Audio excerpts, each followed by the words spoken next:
Welcome back. You're watching Morning Express here on KTN, and we'll now get into our lifestyle discussion, where we're going to be speaking about a societal issue that, of course, does cause a lot of debate. And in studio, we've got a panel that is going to help us put this into perspective. Now, in June 2014, Ipsos Synovet released a report stating that only 2.8% of Kenyans supported abortion without a medical reason. And the survey that was conducted on behalf of the Kenyan Christian Professionals Forum, most of those who supported abortion were from Central at 14%, Northeastern at 12%, and Nairobi at 11%. However, a majority of those who supported abortion paged it on the need to protect the life of the mother. Abortion in Kenya is and will always be an emotive issue, and this as abortion statistics continue to rise. Now, joining me in studio on my immediate left is Dr. John Nyamu, who is an obstetrician and gynecologist, and right next to him is Rachel Njoroge, who is a community health volunteer, and right next to Rachel is Aimba Akech, who is from Pulse and Treasures, and she's going to be telling us more about her organization. And also we have Dr. Home Ngade, who is an obstetrician gynecologist. Thank you all for joining us this morning to discuss this very touching issue. Dr. Home, I would like to start with you. Yes. There's a whole lot that has been said about abortion. A lot of people have,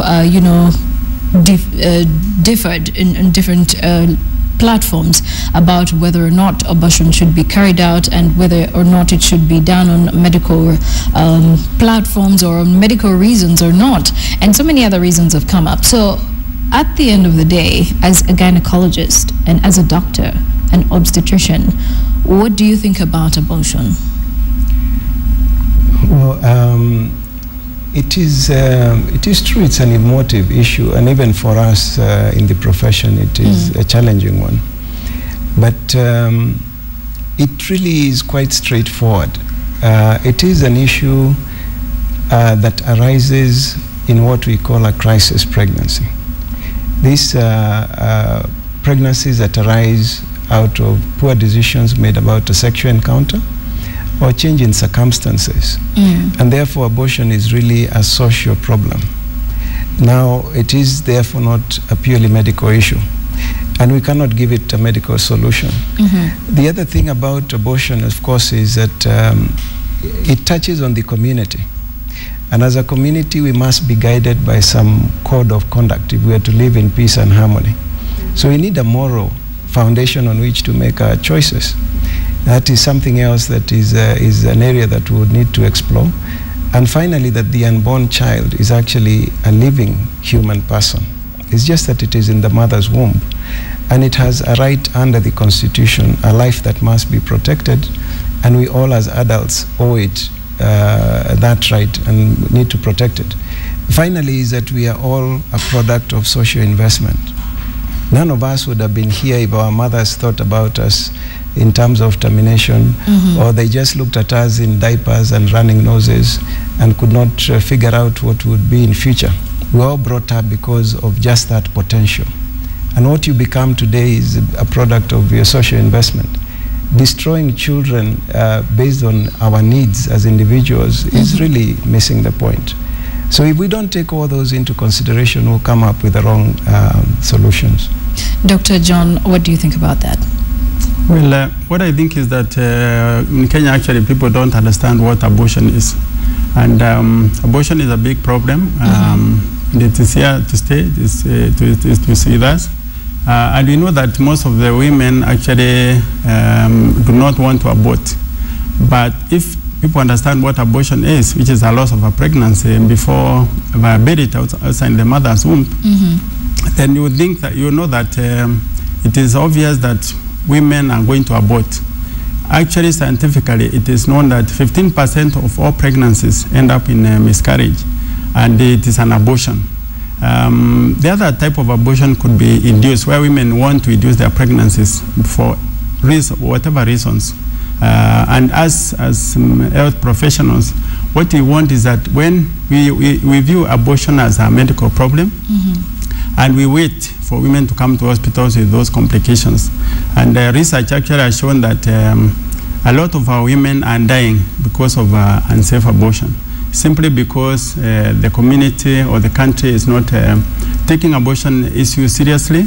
And most of the women are going to people who are not trained when they want to abort, or even if they want, they are having a miscarriage, they may not get the right treatment in most of the institutions.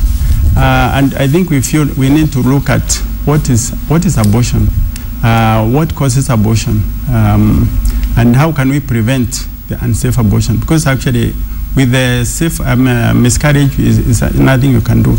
Have you carried out any abortions yourself? Well, the answer is yes, because safe abortion is within the Constitution. Also, I've done abortion because of medical reasons, which of course, as I said, any problem with the pregnant woman before the fetus is viable, that's about 5 months. Any loss of pregnancy between conception and 5 months is an abortion. And people can do abortion for various reasons, and mostly are medical reasons. All successful?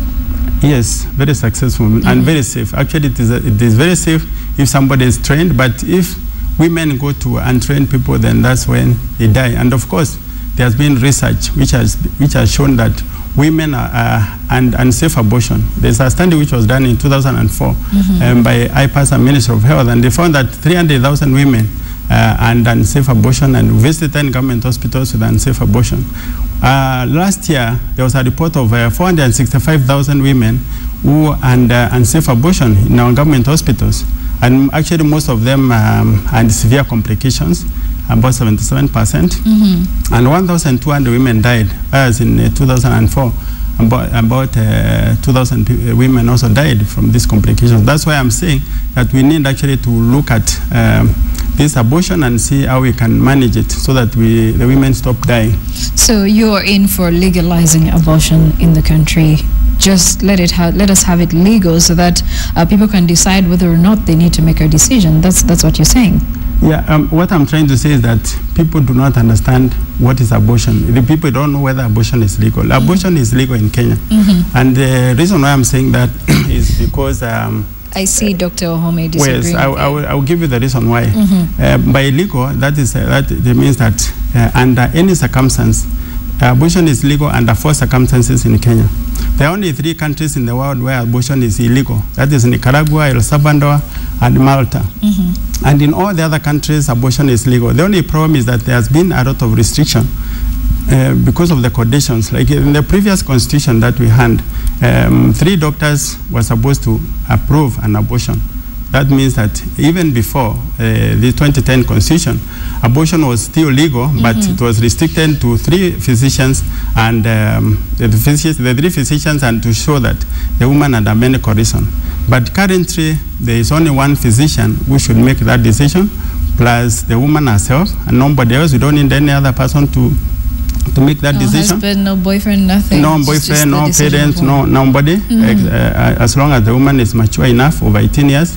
And I think when we say that, when you use the language of illegal, that is what making women go to the back street, because they believe that abortion is illegal. Well put. Now, in case you're watching us, you can actually join the conversation on KTN Morning Express. That's the hashtag that we are using, Morning Express KTN rather. And if you want to text us, you can use the SMS number that is 22155, 22155. And also, you might want to take part in the discussion on Facebook, on our Facebook page, KTN Morning Express.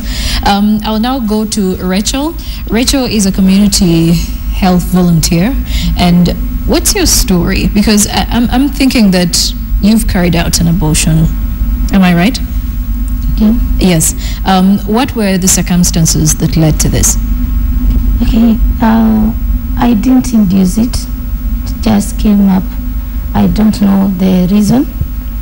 But let me use Kiswahili so that I not miss any point. Wakati mimba ilitoka, ilianza kutoka, sikujua niende wapi. I know it's illegal. Nikienda hospitali, nitaenda niambiwe nimetoa. kwa hisani yangu. So nilikuwa na shida, nilibreed for about 3 months. Na ukweli najua ni mimba inatoka, but I don't know what happened. Ilitoka ikaishia wapi, but the breeding continued. As a community health volunteer, najuana na the nurses in the health facilities which I'm attached to. I went to Makadara Health Center ambapo nilisaidiwa, na let me say nilinda nikiwa na uoga mwingi because I don't know what they will say. As a community volunteer, nafaa kuwa a role model. So nilienda nikiwa na uoga mwingi, backdoor, but nilisaidika. Katika hali ya kusaidika, na nikapewa medication, nikatumia for 8 days, haikuisha. So nikajifikiria sasa, what will I do? Nilikuwa na hii namba ya hotline ya Auntie Jane.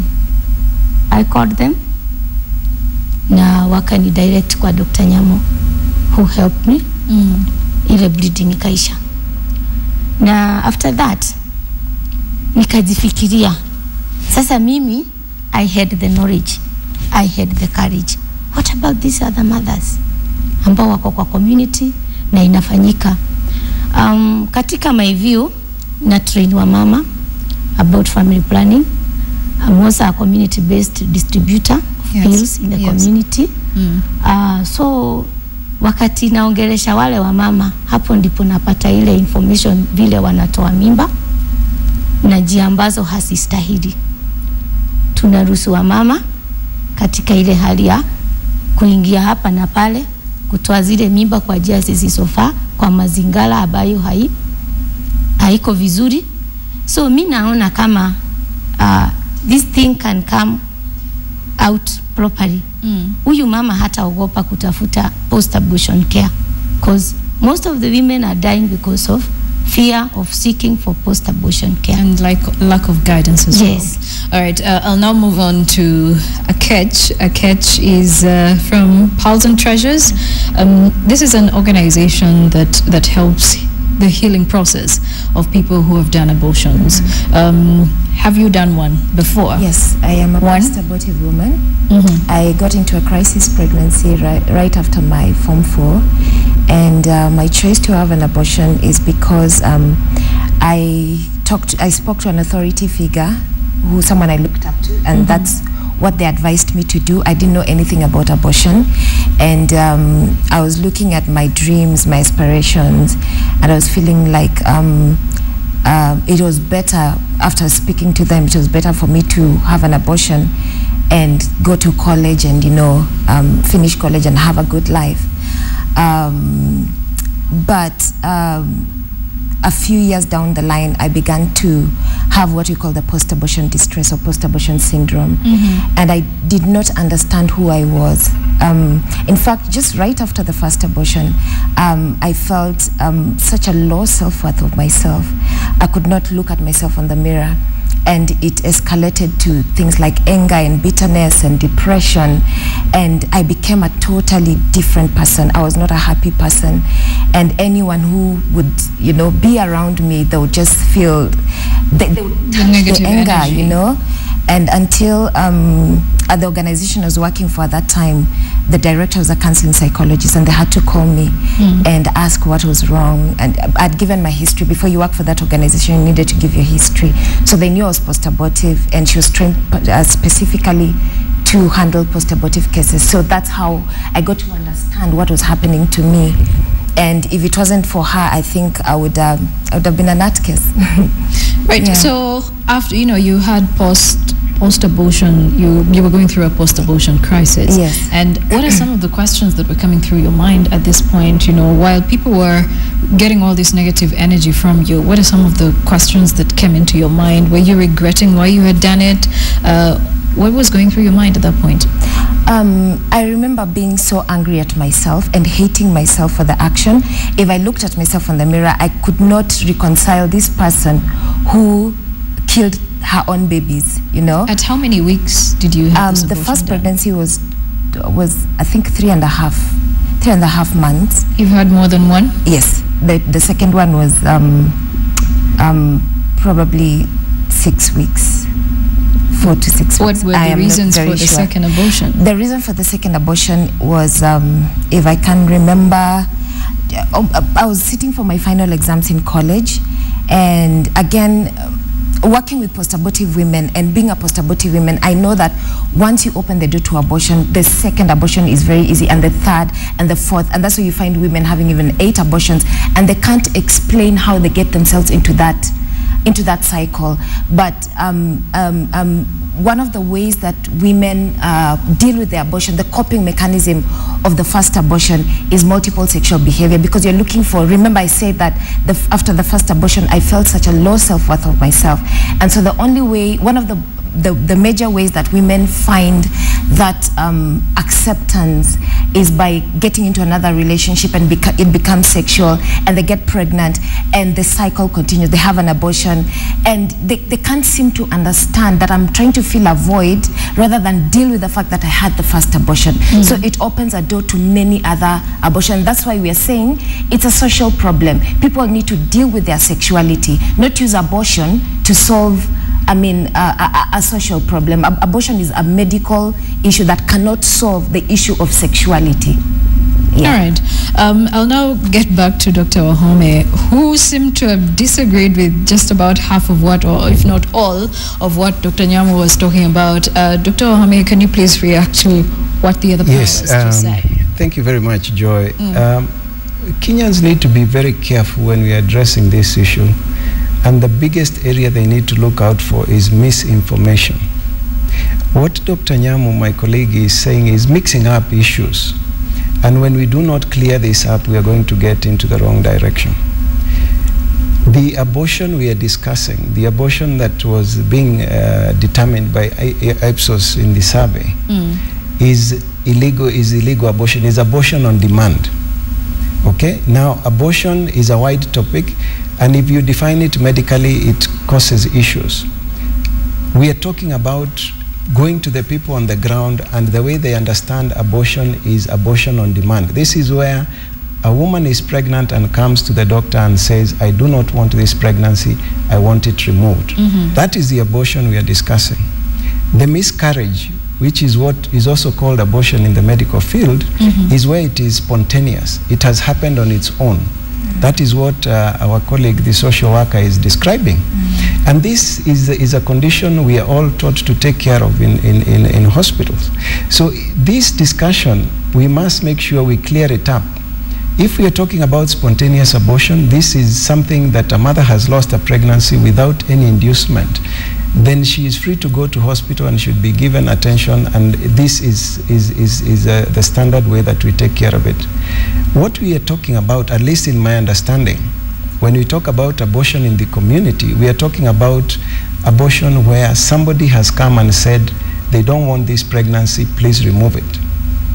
Now when it comes to legality, then the first one, where you have lost a pregnancy spontaneously, is legal. The doctor is, in fact, you've already lost the pregnancy. So the doctor is really just cleaning up to make sure you don't get complications. That one is okay. The issue about, there are emergencies in medicine that may warrant termination of pregnancy. So we don't talk about a medical indication for abortion. We talk about a medical emergency that requires the termination of pregnancy. For instance, if a mother has very high blood pressures, and this mother is, the pregnancy is not yet viable, the pregnancy is small, and you're going to lose this mother because of the severe blood pressure, then at that point you are allowed as a medical professional to then make a decision to terminate the pregnancy to save the life of the mother. And these, according to our constitution, must be at the highest level that mother of service that can be given. It is best done in a referral hospital where you have specialists who can take care of any undue eventuality. Now, when it comes to abortion on demand, where I am coming and saying that I want to terminate this pregnancy for whatever other reason without a medical background, that is illegal in Kenya. And if you look at that article 24, you know, it defines life as beginning. It says everybody has a right to life. Life begins at conception and then comes down to give an exception where there is an emergency. Now, we have to clear it up. Now, unsafe abortion, which is what Dr. Nyamu is referring to, is being done in the back streets and is causing a lot of complications and deaths of mothers. Then unsafe abortion, you must understand, in this discussion, it is abortion on demand. All unsafe abortions are abortions on demand. And the reason why they are not being done in hospitals is because it is not legal. All right? If we have this clear, then this discussion will be very, very good when we're looking for solutions. And that is why we are saying the solution to the abortion crisis, a mother who has a pregnancy that is a crisis pregnancy, the best way to deal with this is to prevent the pregnancy in the first place. We must answer the question of choices we make as Kenyans about our sexuality, so that we do not create babies that we are not interested in. And it is very embarrassing for somebody who has had unprotected sex to say they are surprised they got pregnant. Because that is the outcome we expect. Of having unprotected sex. To get up, yes, you get pregnant if you have sex. And as a gynecologist, I actually deal with the problem of when you don't get pregnant, when you have sex. That is a problem. And we call it infertility. But when you have sex and you get pregnant, that is the expected outcome. So to say you are surprised, that is really not the way. And the solution is the decisions we make before the sex. And that is where, in fact, Dr. Nyamu and I would find solutions that are in common if we address abortion before the sexual act. Right. Let me get back to Ambia Akage. You've had 2 abortions done. You have any regrets about that? Have you gone through the entire healing process? How's that worked for you? I had regrets. I still cannot say that what I did is good, even though I'm totally healed. I went through counseling, I am totally healed, but I cannot say what I did was right. It was wrong in all aspects because I was selfish to my children, and I would have had a better life psychologically and emotionally if I had kept those children. I would have been a brave woman if I would have kept those children. So abortion is not right in any aspect. And I want to also talk about what my friend here said concerning miscarriages. One of the things we do is to go out and speak about abortion, educate people about abortion from our own personal experiences.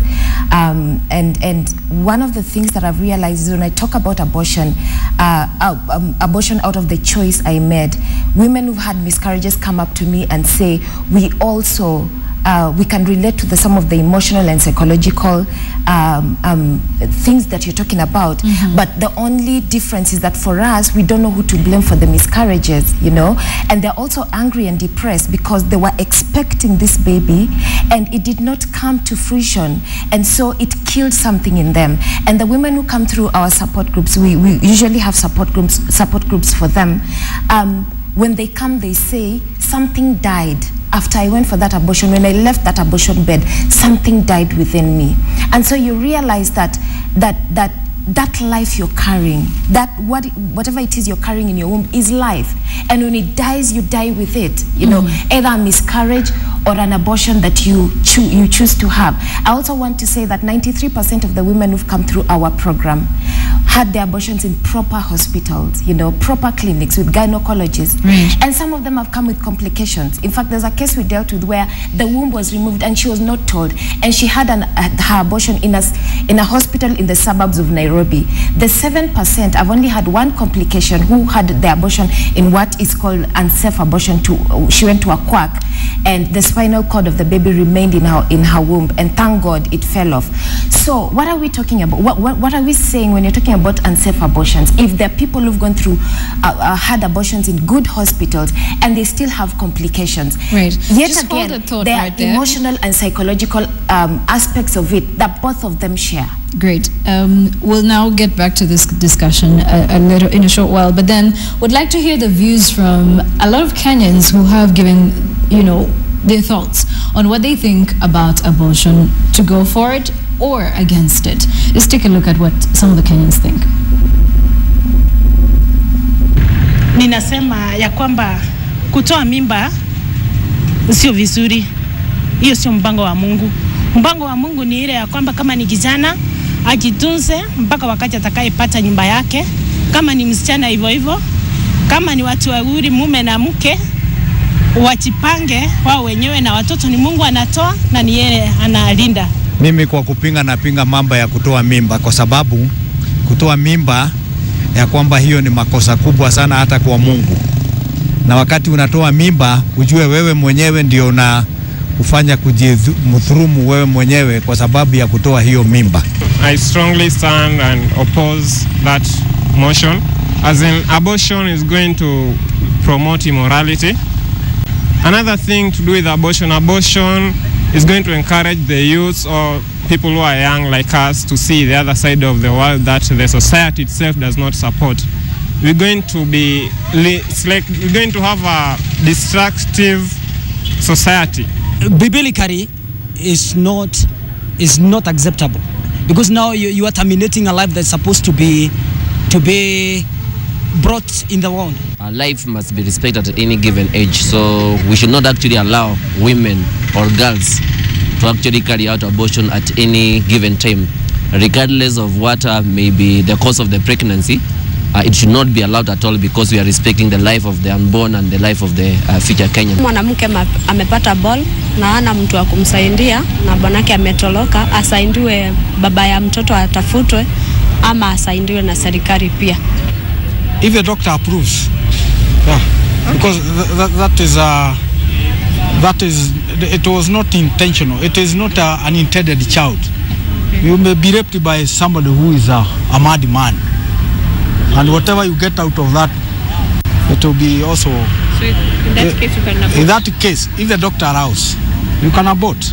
According to the abortion, that one is not allowed, because it's killing a human being who has been created by Almighty God. So it is better for a woman to wait and have a baby rather than to abort. And also, I would also advise the young men, if they continue aborting, it means the world will miss its people, and God says that you go and feed people in the world. So it is not good. Okay. And I'm against it. I believe abortion involves stopping a process, and in this case we are talking about a process of creation, a process of creating a life. So it is ungodly and it is unacceptable. Well, it is ungodly. It is all kinds of things, and you've heard what Kenyans think about it. Of course, there are issues where there's child neglect, or where a woman is maybe thinking, this guy is not going to take care of my baby, so the only way for me to do this is to just get rid of it. And there's so many other reasons, medical, some of them have actually had abortions done on grounds of career advancement, and so many other reasons that we can talk about. But let me just go through a few tweets here about the same. At least 85% modern Kenyan ladies have procured an abortion on demand, well, on demand. And we're having one here who is saying, if only this issue can be approached soberly without emotions, that is the issue of abortion. And Lucy Atieno is saying, I was to be aborted on medical grounds, but I thank my mom every day for having not done it. Now, I'll just get back to Dr. Nyamu, where we are faced with a situation where a lot of people think that abortion is illegal, or they know that abortion is illegal in the country today, and then they have to be subjected to going to quack doctors to have these abortions done, and then they have all these side effects, and some of them actually have their wombs taken out at the end of it all. Would you rather that we legalize it, educate people, make them aware of having safe abortions carried out, than them having to subject themselves to all of this? Yes, the answer is yes. And first of all, I would support Wahome Ngari that abortion on demand in Kenya is not allowed. And that one is in the Constitution. And that is Article 26.4 says abortion is not allowed in Kenya except, and then they give 4 conditions where abortion should be performed. And that's why I'm saying that abortion is legal, and as 4 circumstances. Health of the mother is in danger. In case of emergency, life of the mother is in danger. And in case of any other written law. And actually the problem we have in Kenya is that we have not implemented the constitution, and most of the people are not aware of the gains of the constitution as far as abortion is concerned. And I think there's that confusion of abortion on demand and also abortion or under those four circumstances I mentioned. And I think the best way is to first of all look at the constitution, to educate people about the articles in the constitution whereby the rights of the women. The article on 26.4 actually is on Bill of Rights, which is actually a woman's right. There are several rights there which have been put in that bill.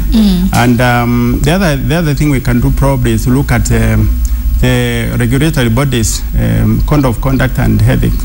If you look at the Medical Practitioners and Dentists Board regulations, they say that there is no abortion on demand in Kenya, but abortion is allowed under those four circumstances which I've mentioned again. The other area we can look at is the Ministry of Health. If they can bring out some policies and guidelines and policy standards and guidelines, which actually I think they are on preparation now, so that the Ministry of Health facilities should be able to start safe abortion services under certain circumstances. In case of medical indications, when the life of the mother is in danger, when the health of the mother is in danger. In this case now, if you have these problems, the women do not go to the Ministry of Health facilities because there is no, this facility is not there. They're not able to do that abortion there. Okay, I'll now go to Rachel. Rachel, what are your final remarks to people who have gone through the same situation as you? What would you encourage them to do, and knowing that you're doubling up as a community health volunteer? Okay. Exactly. What would you like to say to the people out there, and knowing that half the time it's not entirely the woman to blame for it? Okay, briefly. My message to them is that you have to prevent that pregnancy to come, not to induce abortion or to have that abortion that you do not want to undergo through. So you're supposed to use family planning, and that is what I do. I do educate women on family planning, and I refer where necessary, and I give pills where necessary. Great. Yeah, so that this mother will not undergo this abortion or undergo the trauma of this routine abortion. As my sister said here, to me, when you abort once, I don't think you'll go to the next if you have the right information. You'll go to the second if you ignore it. And why does this ignorance come? It's because seeking this information, as abortion is forbidden, even the information is forbidden. Right. So why not give the information to the community? Right. I'll now go to Kate. Very briefly, what are your final remarks? I think my final remarks is that we need to go back to the drawing board and address our sexuality as Kenyans. Yes. And just because people are having abortions does not make it right. We are raising a depressed generation if we allow abortion in this nation. We are raising up women who do not know how to nurture their children, because it actually affects a woman's ability to nurture their living children, and they pass on the anger, the hatred, the bitterness to the children, and they will end up growing up to be, again, angry, bitter children. And also to say that we've had people who've come through our program who've had their abortions in countries that it has been legalized, but they still come and say we are suffering because of the choice we made. I've had even over 50, women who are aged over 50 years, 54 year olds, coming to say, I regret what I did 30 years ago. So if abortion is really good, why do people regret it? You know? Right. Yeah, it doesn't answer any questions. It doesn't. And so you help them through the healing process. Yes. All right. Finally, to Dr. Wahome, your final remarks. Yes. Just a few quick things. The Ipsos survey actually showed that 60% of the abortions were being carried out in medical centers. So they were not in back streets. These are abortions on demand. So that is one thing we need to correct. The other one is, of course, that there is nothing like a safe abortion. Okay, abortion kills a baby 100%. And therefore, you can try and make it safe for the mother, but for the baby is 100% loss. And to the health professional, I would like them to be very careful about applying Article 24. it says it is in the opinion of a health professional. It is not in the opinion of the mother that abortion can be given by a health professional. And this means that, unlike in the olden days, if you actually procure an abortion for a woman and she complicates, she has a right to sue you because you are the one who told her that the abortion was necessary. In the olden act, what would happen is that both the person giving the abortion and the person procuring it would both go to court. Now, the new constitution says it is in the opinion of the health professional.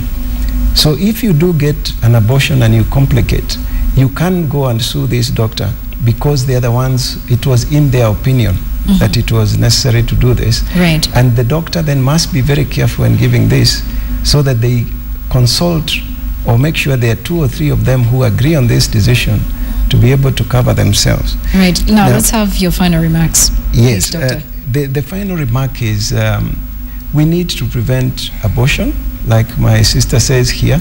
Let us make sure we make good decisions about our sexuality so that we prevent pregnancy. Okay? Do not get pregnant if you do not intend to have a baby. Do not have sex, unprotected sex, if you do not intend to have a baby. Now, if the pregnancy does occur, which is a crisis pregnancy, then the society must be available to support this pregnant woman. A woman who is pregnant and who is has been abandoned by her partner or has lost a spouse needs the societal support in order to keep this pregnancy. And we must look at the child as a product of a society and very valuable to us, because none of us would be here if our mothers had not agreed to keep us. Great. I do appreciate you all for coming over to discuss this very emotive issue. Dr. Wahome Ngade, who is an obstetrician gynecologist, and we also had Ambia Akech, who is from Pulse and Treasures. Do you have children now? No, I don't. Planning to have any? Not married. Okay, not yet married. And we had Rachel Njoroge as well, who is a community health volunteer, and Dr. John Nyamo, who is a gynecologist. Thank you all for making it on the show and enlightening the public as well about abortion in Kenya. Well, we've come to the end of the show, and let this conversation continue online.